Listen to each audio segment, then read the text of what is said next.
আসসালামু আলাইকুম everyone, my name is Mehedi Hasan Fahim. আশা করি সবাই ভালো আছেন। তো আজকে একটি গুরুত্বপূর্ণ ভিডিও নিয়ে আসলাম যাদের রাইটিং টাস্ক 2 লিখতে সমস্যা হয় তাদের জন্য, যাদের স্কোর 5-এর উপরে ওঠে না তাদের জন্য কিভাবে ব্যান্ড 7+ স্কোর করতে হবে রাইটিংয়ে, এরকম কিছু সেন্টেন্স নিয়ে আসলাম। তো ভিডিওটি অনেক গুরুত্বপূর্ণ, আশা করি শুরু থেকে শেষ পর্যন্ত ভিডিওটি দেখবেন। সো শুরু করা যাক।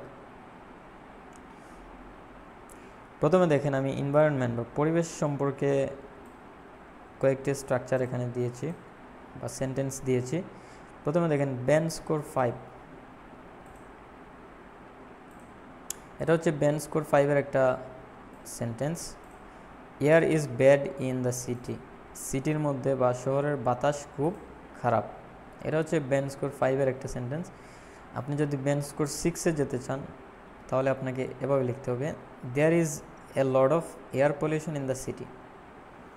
এটা হচ্ছে band score 6।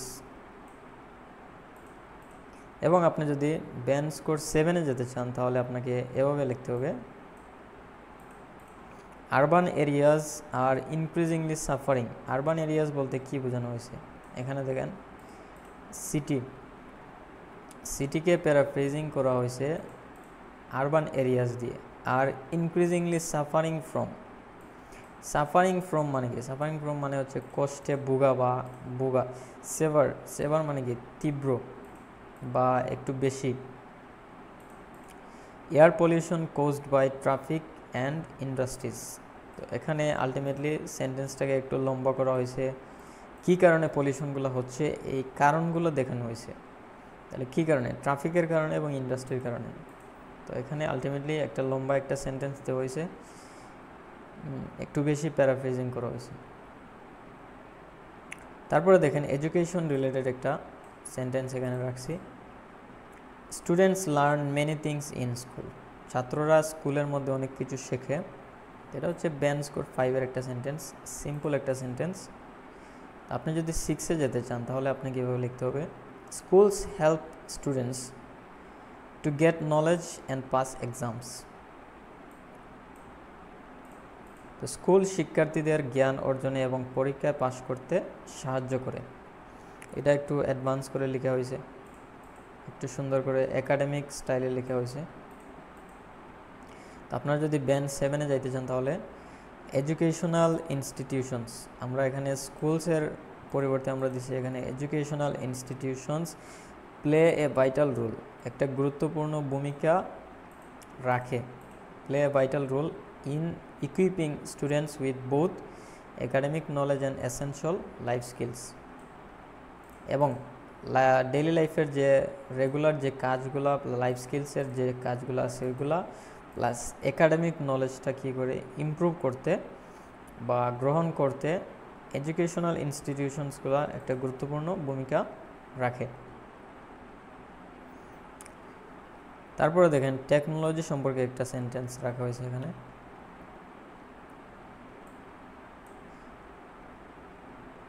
Phone is very useful, অথবা আপনারা লিখতে পারেন mobile phone is very useful. Band score, এটা হচ্ছে ব্যান্ড স্কোর 5-এর। ব্যান্ড স্কোর 6-এ যাইতে হলে আপনাকে mobile phones are useful for communication. তাহলে এখানে দেখেন জাস্ট আমরা লিখছি এখানে হেল্পফুল, আর এখানে আমরা কিসের জন্য হেল্পফুল বা মোবাইল ফোন কি হেল্প করে আমাদেরকে এটা এখানে লিখছি। দেখেন mobile phones are useful for communication, যোগাযোগের জন্য মোবাইল ফোনটা অনেক গুরুত্বপূর্ণ। তো এখানে কোনো কিসের জন্য ইম্পর্টেন্ট বা ইউজফুল এইগুলা কিছু দেওয়া হয় না, এখানে দেওয়া হয়েছে, এজন্য ব্যান্ড স্কোরটা একটু ইমপ্রুভ হয়েছে। ব্যান্ড 7-এ যাইতে হলে আপনাদেরকে এইভাবে লিখতে হবে, smartphones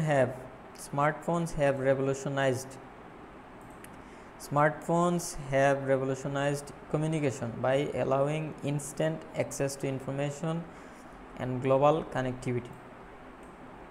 তাহলে কি করছে? মোবাইল ফোনের মাধ্যমে রেভলিউশনাইজড করছে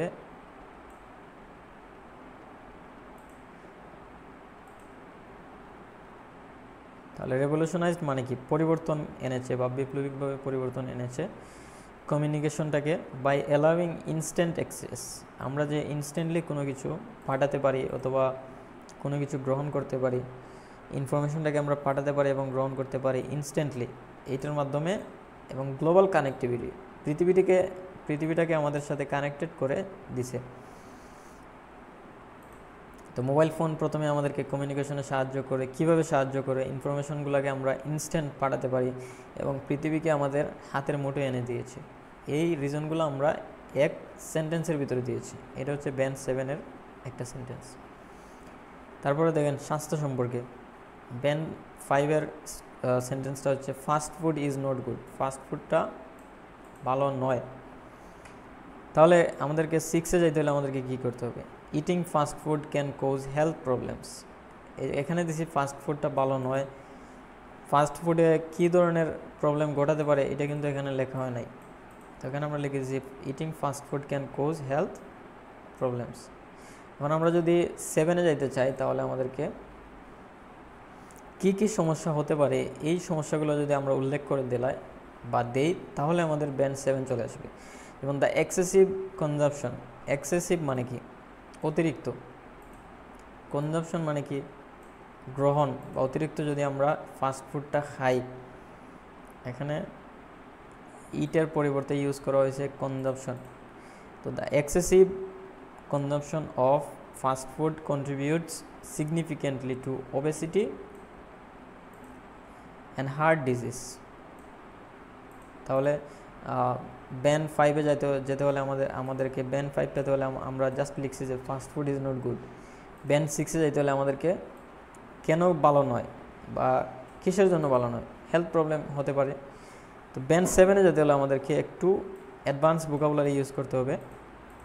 তো আমরা এখানে দিছি দেখেন, the excessive consumption of fast food contribute significantly to obesity and heart disease. কী ধরনের প্রবলেম হতে পারে এই জিনিসগুলো আমরা এখানে উল্লেখ করে দিছি, সেগুলো হচ্ছে ওবেসিটি অ্যান্ড হার্ট ডিজিজ। লাস্টে দেখেন আমরা আরেকটা আনছি কর্মজীবন সম্পর্কে বা ওয়ার্ক রিলেটেড। ব্যান্ড 5-এর হচ্ছে পিপল ওয়ার্ক হার্ড এভরিডে। প্রতিদিন মানুষ হার্ড পরিশ্রম করে বা কঠোর পরিশ্রম করে। ব্যান্ড 6-এ আমরা যদি যেতে চাই তাহলে many people work long hours and get tired. অনেক মানুষ লং আওয়ার্স কাজ করে এবং টায়ার্ড হয়ে যায়। তারপরে দেখেন ব্যান্ড 7-এ আমাদেরকে যেতে হলে কী লিখতে হবে? এক্সেসিভ ওয়ার্কিং, অতিরিক্ত কাজের ফলে আওয়ার্স, এক্সেসিভ ওয়ার্কিং আওয়ার্স, অনেক ঘন্টা বা বেশি আওয়ার্স যদি আমরা কাজ করি, often result in fatigue. Fatigue মানে কি? অবসাদ বা ক্লান্তি, স্ট্রেস, মানসিক চাপ, and a decline in employees productivity. এবং কর্মীদের যে প্রোডাক্টিভিটি আছে বা অনেক সময় ধরে কাজ করার যে ধৈর্যশীলতা, এগুলা কি হয়? প্রোডাক্টিভিটিটা কমে যায়। অতিরিক্ত কাজের সময় প্রায় ক্লান্তি, মানসিক চাপ এবং কর্মীদের উৎপাদনশীলতা হ্রাস ঘটায়। ডেক্লাইন মানে কি? ডেক্লাইন মানে হচ্ছে কমানো বা কমে যাওয়া। তাহলে ব্যান্ড স্কোর 5-এর সেন্টেন্স যেটা, 6-এর হচ্ছে এটা এবং 7-এর হচ্ছে এটা। একটু লম্বা করে একাডেমিক স্টাইলে আমাদেরকে লিখতে হয়। তো এই ছিল আজকের ভিডিওটি। Thank you so much for watching this video. আরও ভিডিও পেতে চ্যানেলটি সাবস্ক্রাইব করবেন এবং কোন ধরনের ভিডিও আপনারা চান কমেন্ট করে জানাতে পারেন। Thank you so much.